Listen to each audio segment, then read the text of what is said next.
자, 이제 말씀을 전하겠습니다. 오늘 말씀은 복음서 강의 157번째 시간, 이는 진실로 하나님의 아들이었도다 라는 제목으로 여러분과 함께 말씀을 나누겠습니다. 여러분, 오늘 말씀에서는요, 예수님께서 십자가에 못 박혀 죽으시는 때에 일어난 여러 가지 사건들을 다루는 시간입니다. 예수님은 제9시, 즉 오후 3시에 십자가 위에서 운명하셨습니다. 오전 몇 시에 십자가에 못 박혔다고요? 예. 오전 몇 시냐 그랬더니 9시라고 얘기하는 사람은 뭐예요? 오전 몇 시에 십자가에 못 박혔다고요? 아, 오전 9시 맞죠? 예, 오전 9시. 오전 9시에 십자가에 못 박혀서 몇 시간 동안 매달려 계셨다고요? 6시간 동안 매달려 있었습니다.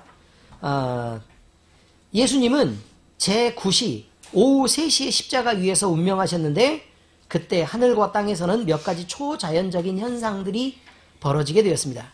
그런데 여러분, 이 현상들이요, 벌어졌을 때 어디에 지금 증명이 되고 있었냐면, 어떤 사람들을 통해 얘기가 되고 있었냐면, 그때 예루살렘에 있었던 사람들에게 전도가 됐고, 또 그 사람들이 모여있는 장소인 성전에 가서 제자들이 그렇게 그 증거를 하게 되는 거고, 그 다음에 그 많은 사람들 말이에요.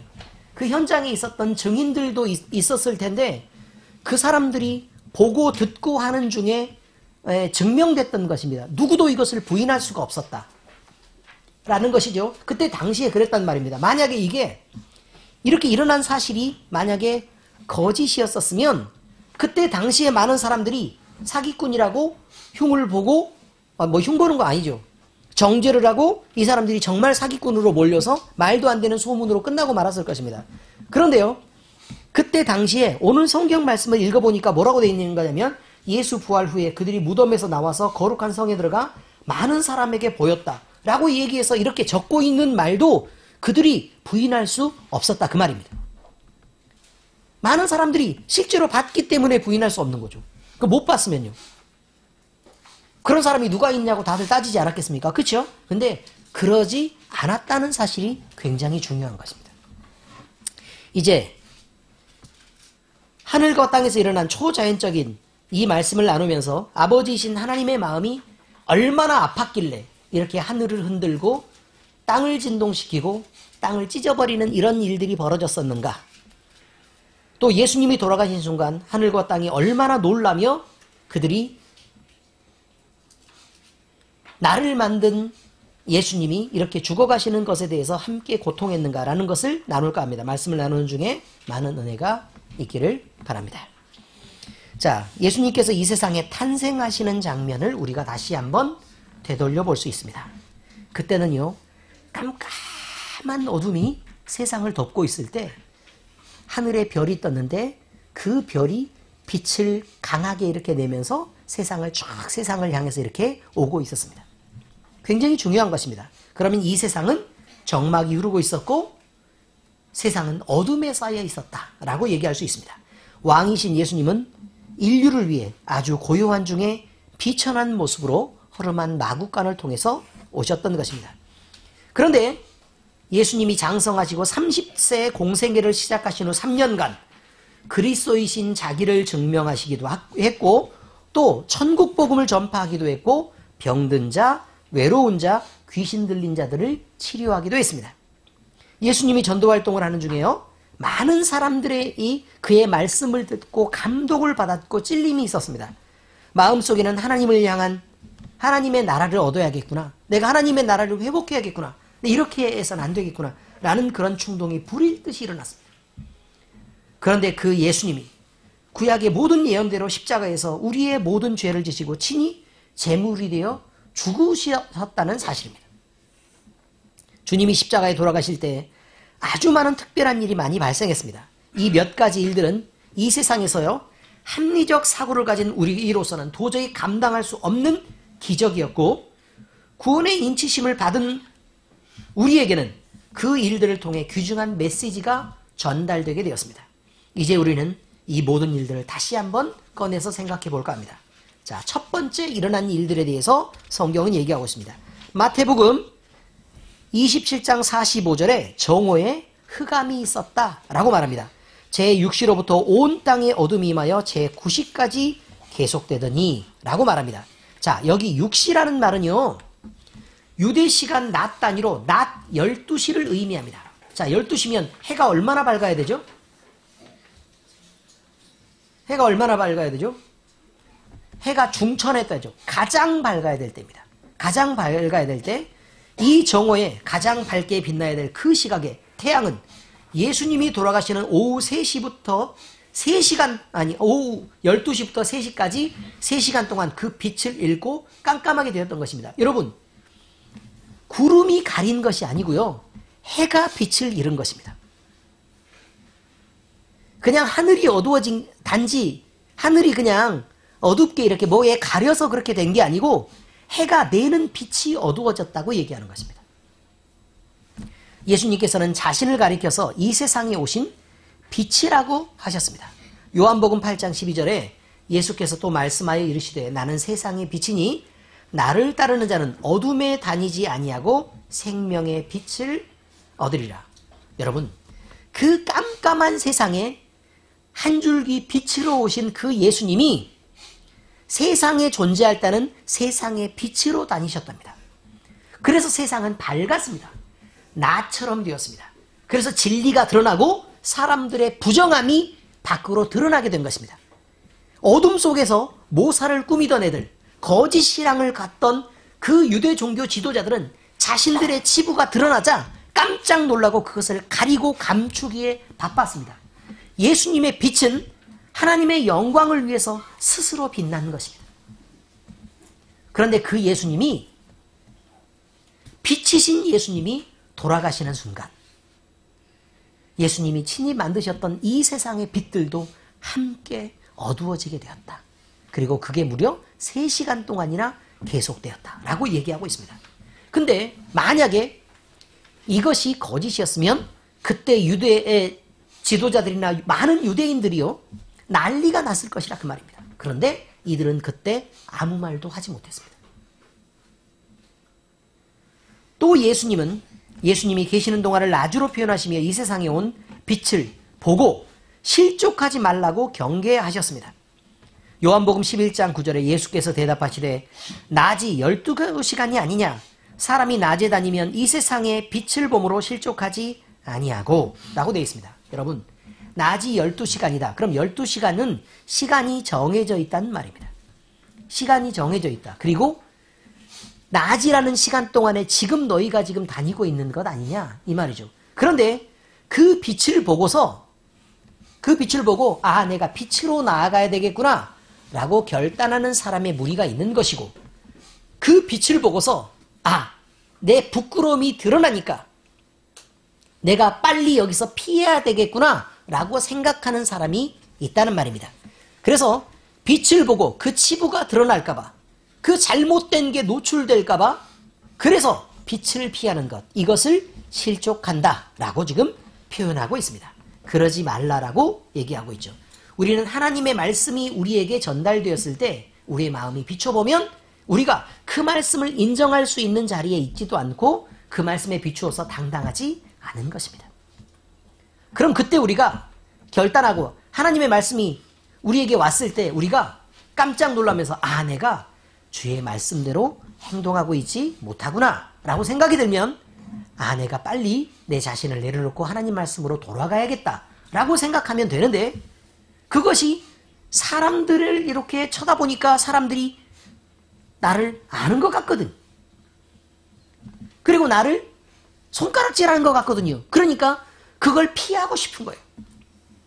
그래서 되도록 교회에서도 빠져나가려고 노력하고, 또 신실한 교인들 가운데 서서 그가 함께 있기를 싫어하는 것입니다. 왜냐하면 많은 행동과 생각에서 그 어둠들이 자꾸 드러나기 때문에 그렇습니다. 스스로 실족하지 않기를 예수 그리스도의 이름으로 축원합니다. 이렇게 말씀하신 예수님이 십자가에서 죽으셨습니다. 그때 태양은 3시간 동안 빛을 잃고 어두워졌다 그랬죠.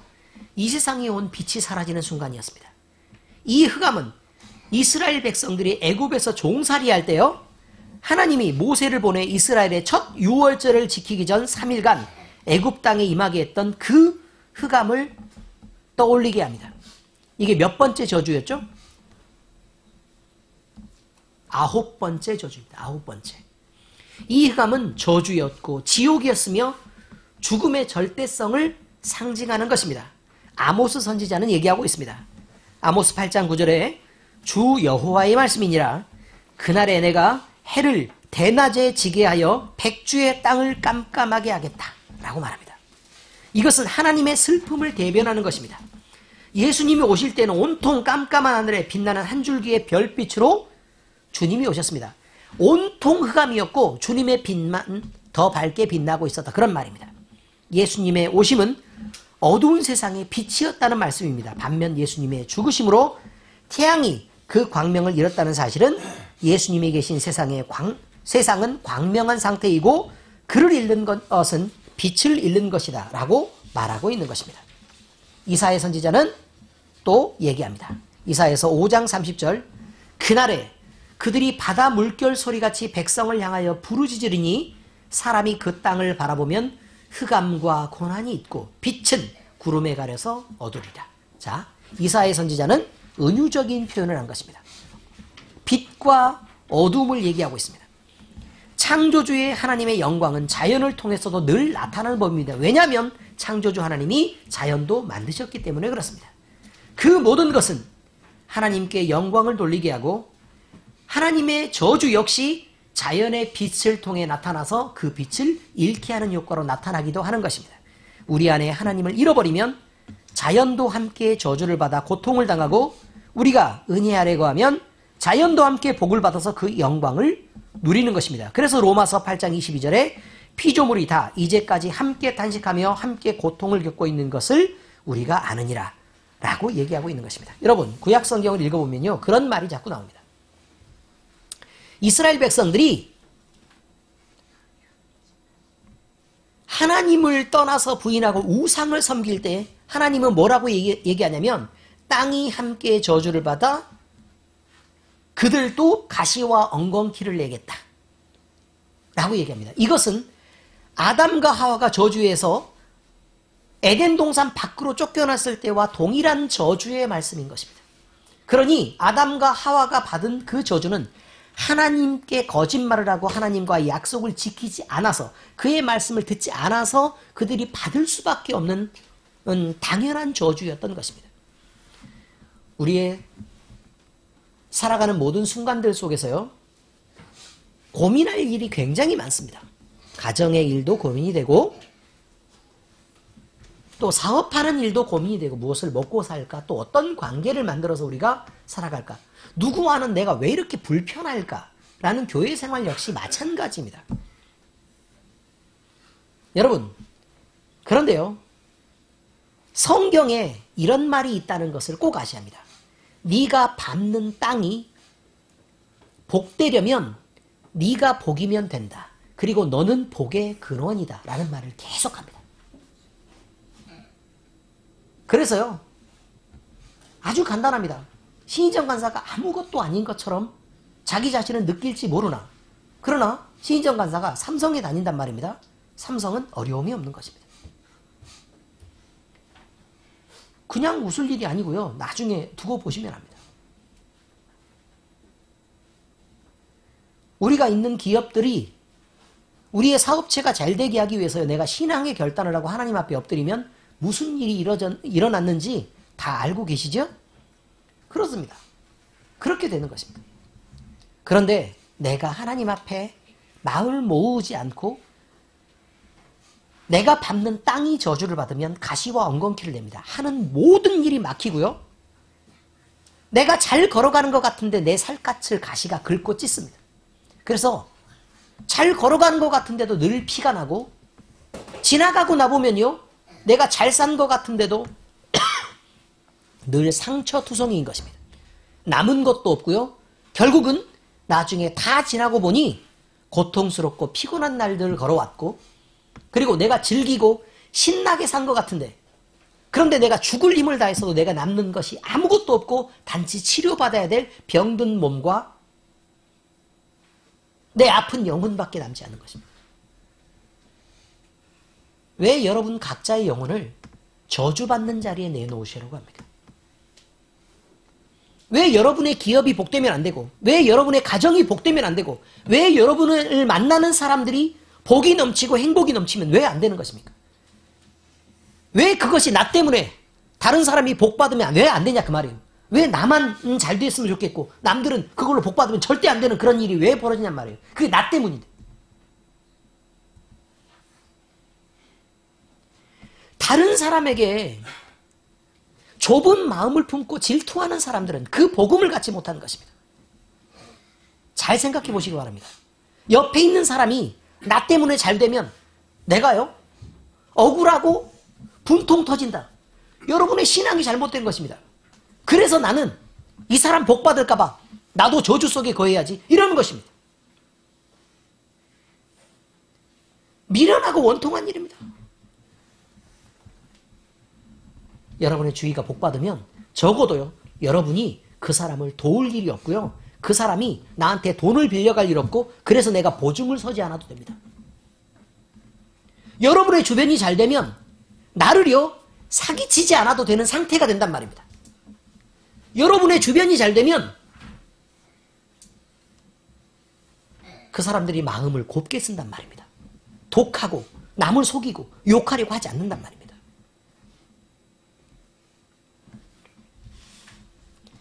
예수님이 돌아가시던 순간을 기억합니다. 하나님의 가슴은 예수님이 돌아가시던 그 순간에 사람들은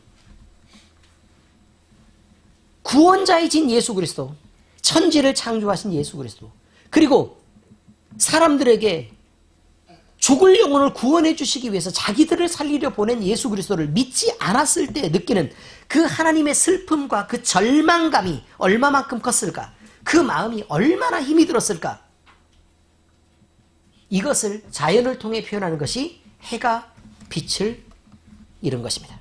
시편 84편 11절 여호와 하나님은 해요 방패시라. 자, 그러면 해가 빛을 잃었으면 하나님의 마음이 어떻다고요? 네, 기쁨을 잃었다. 이런 말을 지금 뜻하고 있습니다. 두 번째 현상입니다. 성소의 휘장이 찢어졌다. 이렇게 말합니다. 주님께서 제9시쯤에 크게 소리 지르며 엘리 엘리 라마 사박다니 라고 하셨습니다. 이를 해석해보면 나의 하나님 어찌하여 나를 버리셨나이까 하는 의미입니다. 예수님은 평소에 하나님을 말씀하실 때 늘 아버지, 내 아버지라는 가까운 호칭을 사용해서 그렇게 불렀습니다. 그런데 주님께서 돌아가시는 그 순간에 십자가 위에서 부를 때에는 상당한 거리감이 느껴지는 호칭인 하나님이라고 부르고 있다는 사실입니다. 이것은 예수님께서 느끼는 하나님과의 거리감에 대한 것입니다. 십자가 위에서 고통을 당하시고 죽어가는 내내 예수님은 하나님으로부터 완전한 분리를 당했고 버림을 받으시게 된 것입니다. 그것은 예수님의 절규를 통해 나타났습니다.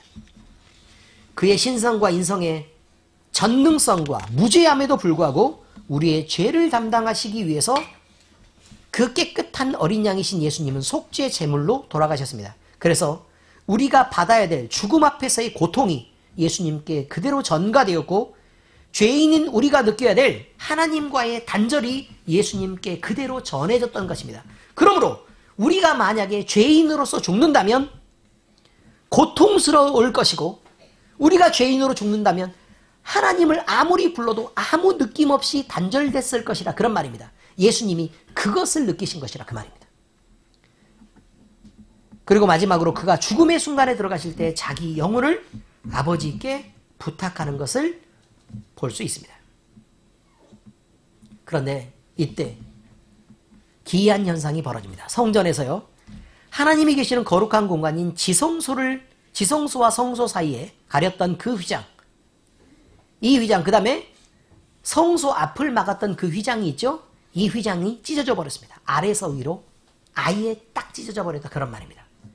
이 휘장은 부정한 인간으로서는 하나님의 영광을 감당할 수 없기 때문에 하나님이 지성소에서 나오는 하나님의 영광의 빛을 보면 사람들이 죽으니까 그걸 막아준 것입니다. 그러므로 하나님께 죄인인 하나님은 직접 하나님을 만날 수 없다라는 단절을 표현하는 것이기도 하고 그 단절 때문에 죄인인 사람이 하나님 앞에 기다리시는 하나님 앞에 회개하고 돌이켜서 점점 하나님 앞으로 나아갈 시간과 기회를 얻게 되는 것입니다.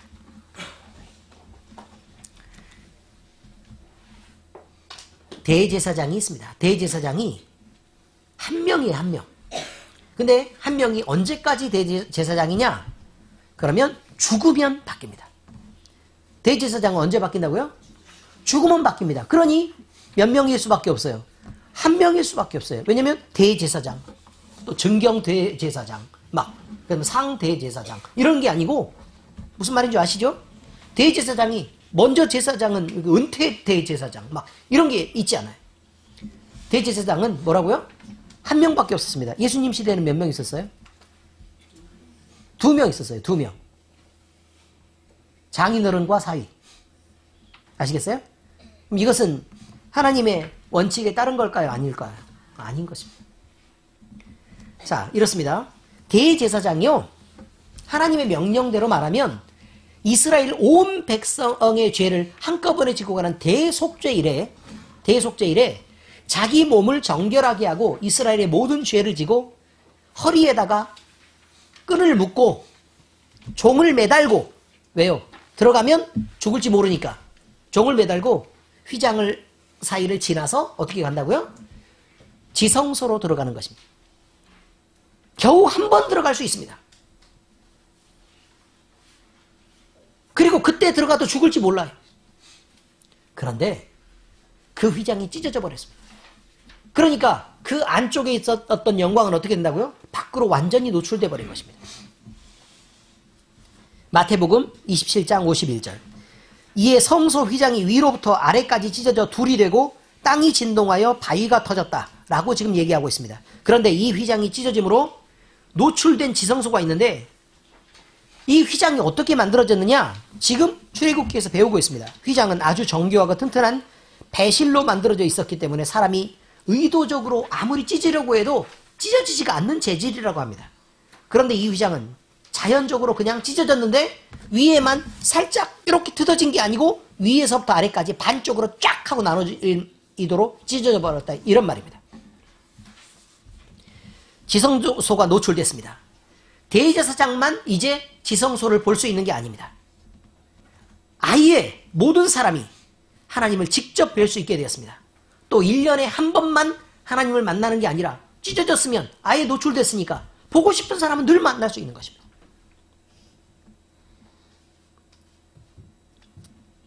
이것을 성경은 성소의 휘장 대신 예수 그리스도가 자기의 몸을 찢어 하나님과 사람 사이를 화평하게 하셨다고 증거합니다. 자, 잘 들어보시기 바랍니다. 히브리서 10장 19절에서 20절. 그러므로 형제들아, 우리가 예수의 피를 힘입어 성소에 들어갈 담력을 얻었나니 그 길은 우리를 위하여 휘장 가운데로 열어두신 새로운 살 길이요 휘장은 곧 그의 육체니라. 어떻습니까? 이렇게 돼 있다 그 말이에요. 지성소가 있어요. 바깥쪽이에요 이제. 자, 그런데 하나님이 죄인들의 낯을 직접 보면 사람들은 죽게 되어 있습니다. 그런데 왜 그것을 찢었을까요? 이제 밖에 있는 사람을 하나님이 죄인으로 보지 않겠다, 이런 말입니다. 밖에 있는 사람들을 죄인으로 보지 않겠다. 그러니 하나님과 이제 화평해도 좋다. 누구 때문에요? 예수 그리스도가 죽었으니까 이제 너희는 죄가 없다, 이렇게 말한다 그 말이에요. 실제로 죄가 없는 것이겠습니까? 아니요. 하나님의 영광이 사람을 만나려면 어디를 지나야 하냐면 찢어진 휘장을 지나는 것입니다. 아시겠습니까? 찢어진 휘장. 그럼 결국 하나님은 누구를 통해 우리를 보는 거냐면 예수 그리스도를 통해서 그를 지나 우리를 보는 것입니다. 그런데 하나님이 예수 그리스도라는 이 찢어진 휘장을 이렇게 지나면서 뭐밖에 안 보이냐면 예수 그리스도밖에 안 보이는 것입니다. 내 새끼의 죽음.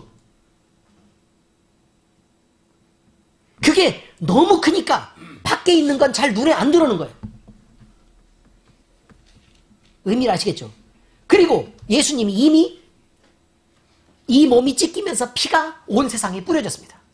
그러면 예수님을 믿는 사람들은 그 피가 온통 다 덮였겠죠. 의미를 아시겠습니까? 그래서 하나님은 사람을 보지 않겠다라고 말합니다. 내가 그 피를 보겠다.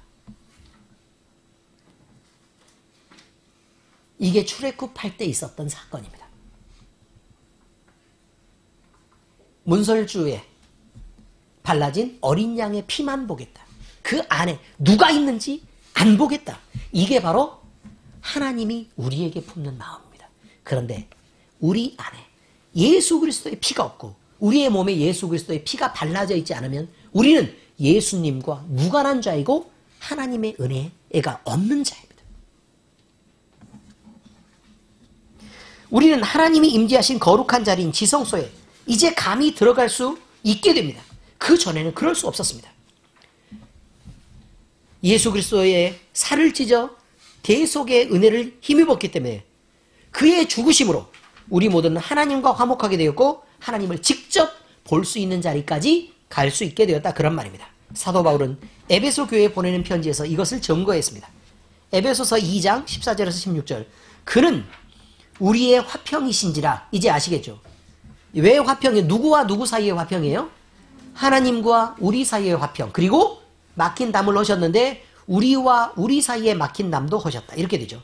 둘로 하나를 만드사 원수된 것 곧 중간에 막힌 담을 자기 육체로 헐어버리셨고 법조문으로 만들어진 계명의 율법을 폐하셨으니 이는 이 둘로 자기 안에서 한 세 사람을 지어 화평하게 하시고 또 십자가로 이 둘을 한 몸으로 하나님과 화목하게 하려 하심이라. 원수된 것을 십자가로 소멸하셨다. 이렇게 표현하시고 계신다. 그 말입니다. 자, 이게 두 번째, 성소의 휘장이 찢어진 것은 사실은 예수님이 우리에게 오신 진짜 목적인 것입니다. 세 번째로 또 일이 벌어졌는데요. 기적이 일어났는데 지축이 흔들리고 바위가 터졌다 라고 얘기하고 무덤이 열리고요. 죽은 자가 살아난 기적이 있었다고 얘기합니다. 자, 마태복음 27장 51절에서 52절 보니까 이에 성소의 휘장이 위로부터 아래까지 찢어져 둘이 되고 땅이 진동하며 바위가 터지고 무덤들이 열리며 자던 성도의 몸이 많이 일어났다. 여기서 자던 성도가 일어났다는 얘기는 집에서 잠들어 있다가 번쩍 땅이 흔들려서 깼다. 이런 말이 아니고 거기 뭐 무덤이 열리며 자던 성도 이렇게 말하고 있으니까 죽은 사람들이 일어났다. 이런 말이죠. 부활입니다. 예수님의 죽으심은 하늘과 그 사이 그리고 땅과 모든 천지의 대변화를 일으킵니다. 주님은 만일 이 사람들이 침묵하면 돌들이 소리 지르리라라고 말씀하신 적이 있습니다.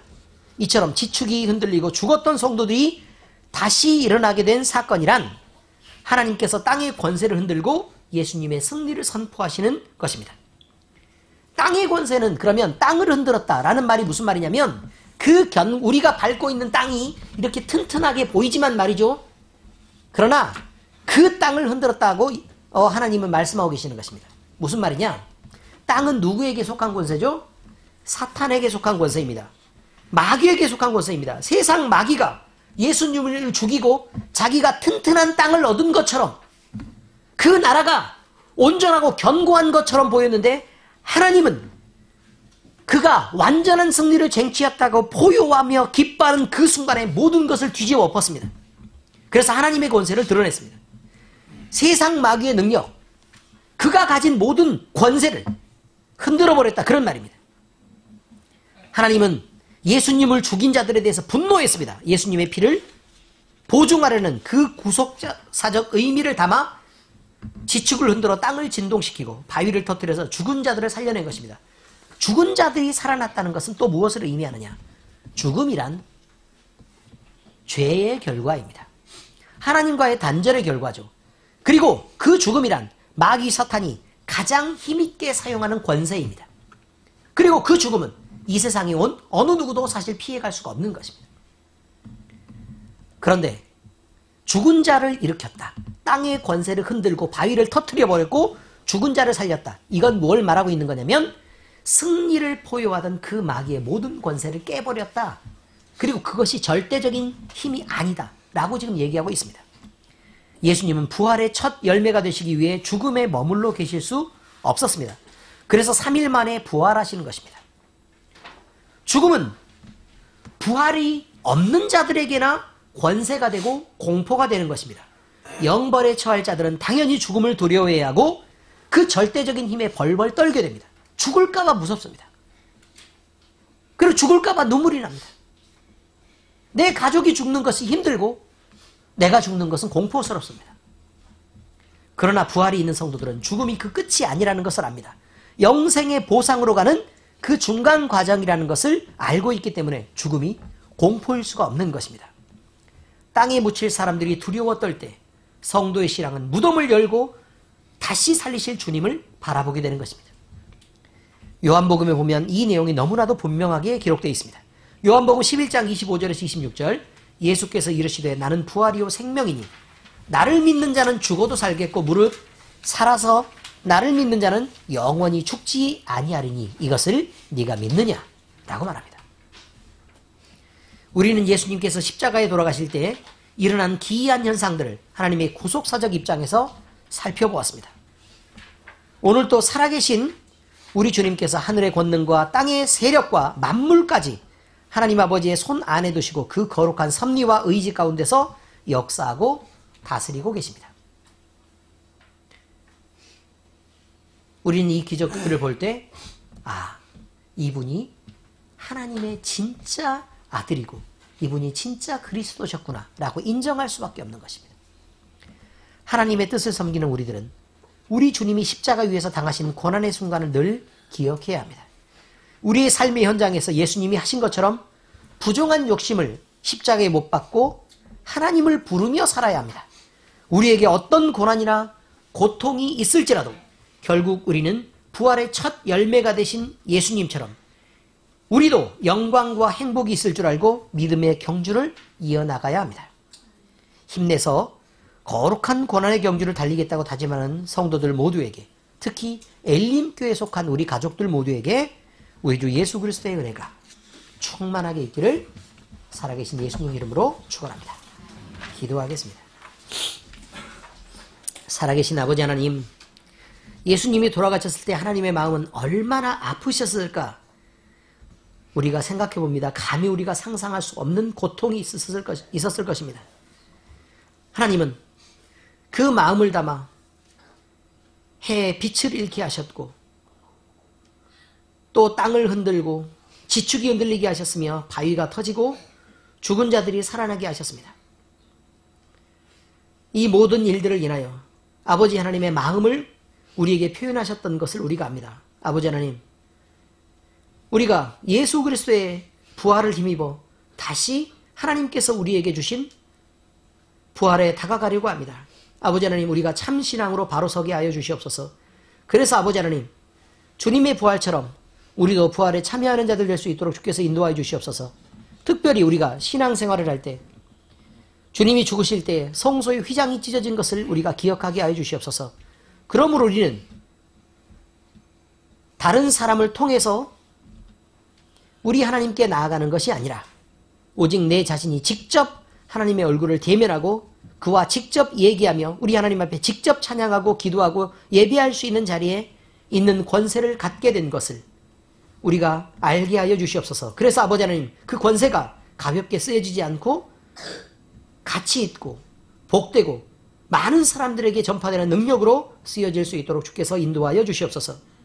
아버지 하나님, 우리는 왕같은 제사장으로 그의 거룩한 나라로 주의 소유된 백성으로 주님 앞에 섭니다.